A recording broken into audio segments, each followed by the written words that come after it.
Selamat siang, ketemu lagi dalam acara Ngobrol Kota yang diselenggarakan oleh Pusat Inovasi Kota dan Komunitas Cerdas Institut Teknologi Bandung.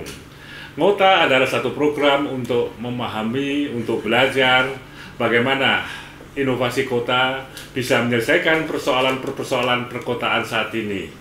Hadir hari ini dari Madiun, Bapak Wali Kota Dr. Maidi yang tadi juga mengadakan menjadi narasumber di acara International Conference on Smart City and Green Economy. Saya kira beliau sudah menceritakan banyak hal terkait dengan bagaimana Madiun dibangun, bagaimana tantangan Madiun sebelum beliau menjadi wali kota dan setelah menjadi wali kota. Untuk itu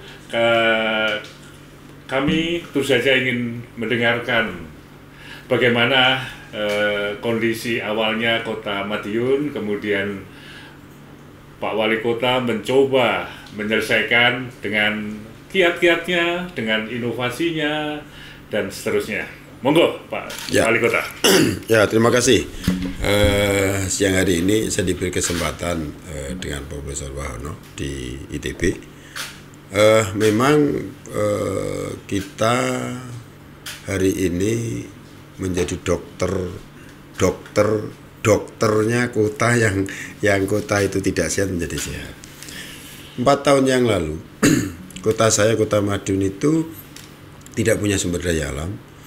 Isinya hanya sampah, air yang mengalir tetapi tidak sehat, dan kumuh sekali, dan banjir. Ini selalu yang kita hadapi terus-menerus. Kondisi-kondisi ini yang sangat memprihatinkan. Kota saya akhirnya disingkiri, tidak disinggahi, karena kotanya sangat kotor dan jorok. Maka dengan kondisi-kondisi itu, dengan kepemimpinan saya segera berubah membenahi kota, karena ada ancaman tol Surabaya itu 2 jam. Kalau ini kota ini tidak dibenahi, itu ancaman sekali. Tapi bagaimana pembangunan itu menjadi peluang untuk kota Madiun. Nah, disitulah kita benah diri, kita melihat salah satu di dunia negara mana yang tidak punya sumber daya alam tetapi bisa menarik wisatawan dunia.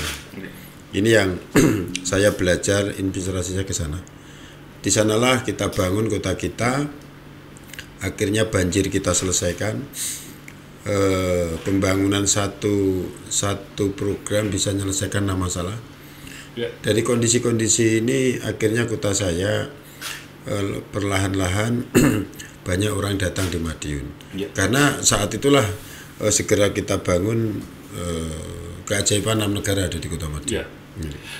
Betul-betul menarik sekali. Jadi tantangan yang tidak punya sumber daya menjadi daya tarik, dan bagaimana Pak Wali Kota telah mengambil benchmark negara-negara yang tidak mempunyai sumber daya menjadi suatu tujuan pariwisata yang dulu disingkiri menjadi sekarang diampiri. Mungkin bisa diceritakan ini bagaimana hal seperti itu menjadi terjadi, Pak? Ya, jadi kalau kita melihat dari ini, tadi yang kita tayangkan itu sebelumnya luar biasa. Sekarang hari ini disinggahi seperti ini ramai. Setiap hari yang lewat di sini itu mobil dan sepeda motor itu kurang lebih 40.000 setiap hari itu. Setiap hari. Nah, kondisi-kondisi inilah dengan banyaknya datang di Madiun ini ya membawa kesejahteraan, karena orang di Madiun membawa belanja ya. Karena di sini ada wisata belanja, wisata kuliner. Ini yang kita galakkan di kota Madiun. Dengan inilah bahwa kota Madiun sekarang ancaman tol menjadi peluang. Orang yang mau pergi ke Surabaya mampir di Madiun, orang dari Surabaya mau ke Solo mampir di kota Madiun. Ini yang kita lakukan pada hari ini. Mimpinya luar biasa. Nah, sekarang bagaimana Bapak memulai? Bahwa suatu kota tentu saja terdiri dari tanah yang banyak, ada infrastruktur dasar, ada manusia, ada alam, kemudian ada setumpuk masalah-masalah yang ada. Nah, bagaimana Bapak merencanakan mengkonsolidasikan sedemikian sehingga bisa bergerak bersama Madiun menjadi satu kota yang sudah berubah saat ini? Ya, jadi kota ini satu hal penyakit yang kita selesaikan, dia sehat, masyarakat akan percaya. Jadi salah satu banjir yang kita selesaikan, air yang limbah kita selesaikan, menjadi pembangunan yang hari ini sangat mengagumkan. Ya. Dengan kepercayaan masyarakat ke pemerintahan itu, maka semua program yang kita lakukan, semua masyarakat mendukung. Ya. Artinya dengan dukungan-dukungan masyarakat ini cepat, cepat sekali. Apakah itu dari eksekutif, legislatif, yudikatif, ini sangat-sangat mendukung saya.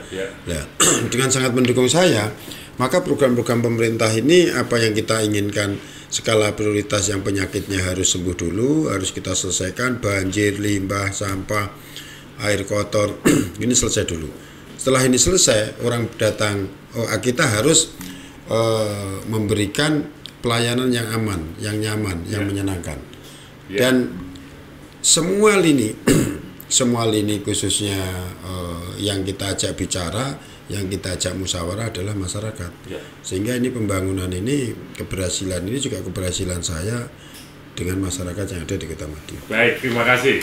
Sebelum kita berlanjut kepada episode berikutnya, saya ingin bertanya, menurut Bapak, kota cerdas ini apa sih begitu ya sekarang ini menjadi salah satu tren di dunia ini? Ya, kota cerdas itu adalah kota yang bisa mengatasi semua permasalahan yang ada. Di mana dia itu bisa mengatasi permasalahan-permasalahan yang ada, inilah yang dikatakan kota itu cerdas. Bagus sekali. Jadi persoalan itu banyak sekali, mulai dari masalah banjir, mulai masalah orang sakit, orang belum kekurangan begitu ya. Jadi harus dihadapi dengan berbagai solusi-solusi. Nah, saya kira tadi sudah disampaikan bagaimana kiat-kiatnya Pak Wali untuk membenahi, kemudian membuat kota yang nyaman, aman, dan menarik kepada wisatawan. Baik, kita ke episode yang kedua, yaitu tentang lingkungan. Saya kira masalah persampahan itu banyak dihadapi dan sekarang dihadapi di banyak kota. Bagaimana kiat-kiat Kota Madiun dalam menghadapi persampahan ini sedemikian rupa sehingga menjadi suatu berkah? Ya. Jadi tadi saya sampaikan bahwa ancaman harus menjadi peluang. Ini yang sudah kita lakukan. Sampah itu ancaman, tapi bagaimana ancaman menjadi berkah? Jadi untuk di Kota Madiun, karena kita itu kota jasa, panennya setiap hari sampah selalu banyak yang datang. Ini akan menjadi suatu berkah bahwa sampah ini penggunaannya untuk apa saja. Ada sampah yang 1 jam jadi uang, plastik segala macam. Ini jadi uang. Terus sampah yang digunakan untuk hiasan, sampah untuk keterampilan, sampah untuk pupuk dan sebagainya. Inilah yang kita sosialisasikan pada masyarakat. Sehingga hari ini kadang-kadang masyarakat itu membuang sampah untuk dibawa ke tempat penampungan. Itu tidak boleh, digunakan untuk lingkungannya sendiri. Padahal sampah hari ini apabila tempat penampungan ini tidak penuh, maka salah satu gas metan kita untuk rumah tangga sekitarnya ini mengalami kesulitan. Dan di tempat penampungan itu sudah ada dapur, di tempat penampungan itu ada saunanya. Nah, ini sampah harus stabil.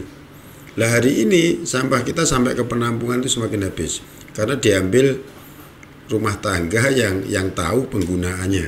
Nah, akhirnya segi ekonominya itu masyarakat sudah tahu. Akhirnya dia sudah akan sampah itu dipelihara sendiri, digunakan sendiri, dimanfaatkan sendiri. Nah, kondisi-kondisi ini yang hari ini masalah-masalah ini harus saya selesaikan. Jadi tadi kan ada beberapa hal di dalam menyelesaikan masalah persampahan. Tentu ada kesadaran masyarakat atau yang disebut kita people atau sumber daya manusia. Yang kedua adalah teknologi. Mungkin ada masyarakat yang sudah tahu teknologi, mungkin masyarakat yang belum teknologi. Yang ketiga adalah tata kelola. Bagaimana aturan dari pemerintah, bagaimana kebijakan dari pemerintah terkait dengan persampahan ini. Nah, bagaimana kiat-kiat Pak Wali Kota dalam memberikan solusi ketiga hal tersebut? Jadi karena sampah itu cukup banyak ragamnya, dia ada beberapa ahli yang sering menyampaikan sosialisasi ke masyarakat di PKK, arisan RT, RW, penggunaannya. Ini kita beri sosialisasi. Dan pembuangan sampah, tempat sampah, ini selalu ditaati oleh masyarakat. Dan tempat-tempat seperti inilah yang hari ini saya membuat peraturan wali kota. Jadi sampah yang bisa digunakan ya biarkan aja. Tapi yang tidak bisa digunakan jangka waktu, bisa digunakannya perlu 2 bulan, perlu 3 bulan. Ini pemerintah, pemerintah yang mengolah ini. Walaupun 3 bulan nanti sudah menjadi pupuk, menjadi apa, dikembalikan pada masyarakat, karena masyarakat untuk mengolahnya terlalu lama. Inilah kita bawa ke penampungan, walaupun nanti toh dikembalikan. Ini masyarakat, pemerintah hadirnya di situ.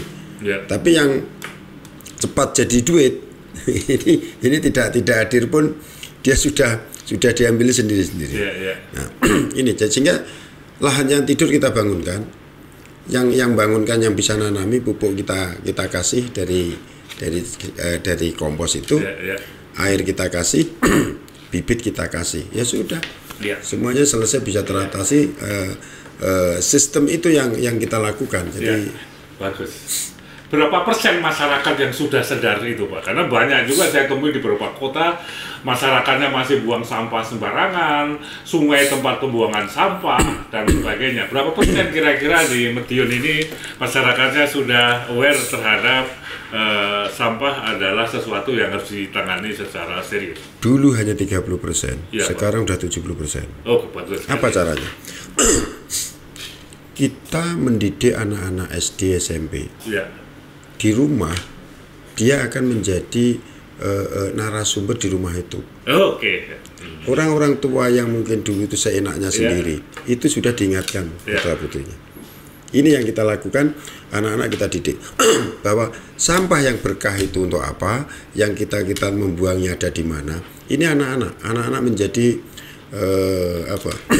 menjadi juru bicara, menjadi juru bicara. Itu sampah. Ada dulu utis di mana-mana. Jadi anak-anak sekarang kota sehat nasional. Ini anak-anak ini kadang-kadang kalau bapaknya ngerokok dilarang. Kalau bapak ngerokok saya nggak sekolah. Ada seperti itu. Jadi inilah yang kita lakukan sehingga akhirnya apa? Cepat sekali. Cepat sekali. Kalau pemerintah itu hadir begini mungkin ya sadar. Tapi tidak begitu banyak. Tapi dengan kita melalui anak-anak ini cepat sekali. Cepat sekali. Wow, nah, kalau aspek teknologi bagaimana, Pak, di dalam pengelolaan sampah ini menurut Bapak? Jadi aspek teknologi ini penting juga. Tetapi bagaimana aspek teknologi yang saya lihat? Aspek teknologi itu kosnya besar sekali. Tapi saya mengambil teknologi yang kosnya tidak besar, tapi manfaatnya lebih besar. Tepat guna ya, Pak? Tepat guna ini. Tepat guna ini mulai air lindinya, air lindi nanti untuk pupuk. Jadi diambil itu seperti apa ya, pupuk cair. Pupuk cair untuk tanaman ini kita ambil. Tapi kalau kita prosesnya kita hanya pakai apa? Kita menggunakan kolam. Kolam itu untuk lindi seperti ini dicek unsur harinya berapa dan sebagainya. Tapi kalau pakai mesin besar, listriknya itu mahal sekali. Baik, saya kira tantangan-tantangannya masih dari 70% masyarakat menjadi nanti 100%, kemudian teknologi yang tepat guna, tentu saja ini tantangan juga buat universitas ataupun lembaga-lembaga untuk menghasilkan teknologi tepat guna. Menurut Bapak, peran dari universitas bagaimana, Pak, di dalam membangun suatu kota gitu? Jadi peran daripada universitas penting sekali. Dia ada kajian-kajian, setelah kajian berikan pada kita. Yang sifatnya kajian-kajian masuk lab, yang kita tidak tahu, kita tidak bisa, dia yang mengkaji. Itu kita tinggal mempraktekkan. Contohnya